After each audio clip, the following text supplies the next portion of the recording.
Le club de l'été se poursuit avec notre invitée, la comédienne Simone Hérault, voix officielle de la SNCF. Alors c'est la partie où on mange. Simone, est-ce que vous cuisinez, vous ? Je cuisine légèrement, mais c'est pas quelque chose que je fais très bien. D'accord. Les pâtes, on peut pas tout faire bien. Bah, évidemment. Les pâtes, vous maîtrisez quand même ou pas du tout ? Un peu. Alors grâce à Sophie Mouns, parce que nous parlons de pâtes depuis le début de la semaine, il faut le savoir, Simone, on a appris plein de choses. On a appris d'abord à bien les choisir, à faire nos propres pâtes fraîches, à préparer la carbonara et la sauce au pesto. On a tout retenu. Alors aujourd'hui, qu'est-ce qu'on fait, Sophie ? Un peu de poivre, un peu de sel, un peu d'amour, un peu de miel. Non, on n'aura pas du miel. On met pas de miel. En revanche, on aura du fromage. Aujourd'hui, je vous présente la recette la plus simple au monde. On n'a plus de sous, on est fauché, C'est la fin, on n'a plus le la fin temps de de l'été. cuisiner. Ça, c'est la recette que vous faites en rentrant du boulot en 5 minutes. Je vous jure. Ça s'appelle Promis. les pasta cacio et pepe. À traduction. Traduisez fromage et poivre. Ok. Bon, enfin, on va passer un repas avec des pâtes et du fromage. C'est quoi cette histoire ? Eh bien, je vais vous dire que bien fait, c'est le nirvana.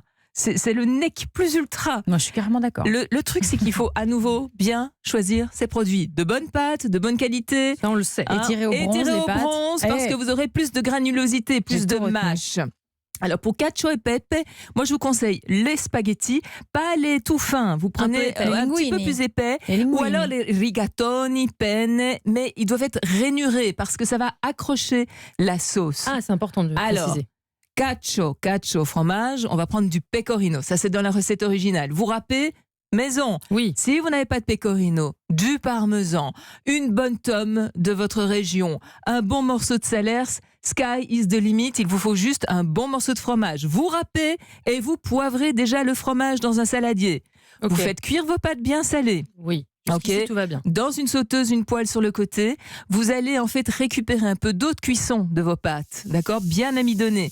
Vous allez mettre de l'eau dans la casserole. Vous allez verser l'équivalent de 200 grammes de fromage râpé pour 500 grammes de pâtes, par exemple. Et vous allez C'est une bonne mélanger le fromage avec l'eau. Vous allez mélanger. Si c'est trop liquide, vous rajoutez du fromage. Si c'est trop solide, vous rajoutez un petit peu d'eau de cuisson. Donc vous allez avoir cette sauce fromage bien onctueuse, bien émulsionnée. Les pâtes sont cuites, vous ne les essorez pas trop, d'accord ? Vous les mettez directement dans la casserole, vous mélangez bien et vous rajoutez un petit peu de poivre. Basta. C'est tout ? Et quel poivre ? Est-ce qu'il faut choisir un Poivre poivre noir. particulier ? Alors poivre Ah noir, oui. poivre noir qui En est le grain, plus évidemment. puissant pour ce plat-là, il ne faut pas hésiter. Et puis on pourrait même rajouter, soyons fous, de bons morceaux de jambon. Du bon jambon, hein, et vous avez l'équivalent d'une coquillette jambon fromage, mais digne de ce nom. Bah oui, Voilà. un peu plus classe. Et donc, on peut vraiment se faire plaisir en cuisinant rapidement avec. Mais bon, le petit investissement, c'est le petit morceau de fromage. Et alors, n'hésitez pas à repousser les portes des fromagers. Hein, ils sont là dans vos quartiers. Ils ont besoin de vous aussi pour bien vivre. Voilà, c'est un tout Bonjour petit, Pauline, tout je petit dis bonjour à ma investissement. fromagère. Et Et, puis Sophie, j'ai 2 fromagères. Voilà, et puis ils vont parler de toutes ces croûtes de vos régions et n'hésitez pas à leur demander conseil. Voilà, vous leur expliquez pour une belle sauce fromage magnifique. Alors j'ai une question. Voilà. J'ai une question, Sophie Mouns, parce que depuis le début de la semaine, on utilise à peu près le même fromage. Combien de temps est-ce qu'on peut le garder, puisqu'on a fait aussi notre pesto avec celui-ci ? Le pecorino, oui. là, ça tient assez bien, hein, mais je dirais une bonne dizaine de jours sans problème. Ah oui, carrément. Oui. Donc on a le temps de se faire plusieurs Oui. pâtes. Simone Hérault, vous êtes tentée, là c'est facile. Hein. Si vous êtes une cuisinière de 5 minutes, c'est bon les pâtes Je rentre à la maison, fromage, je l'ai fait. poivre. Non, mais c'est bon avec un bon verre de vin à côté.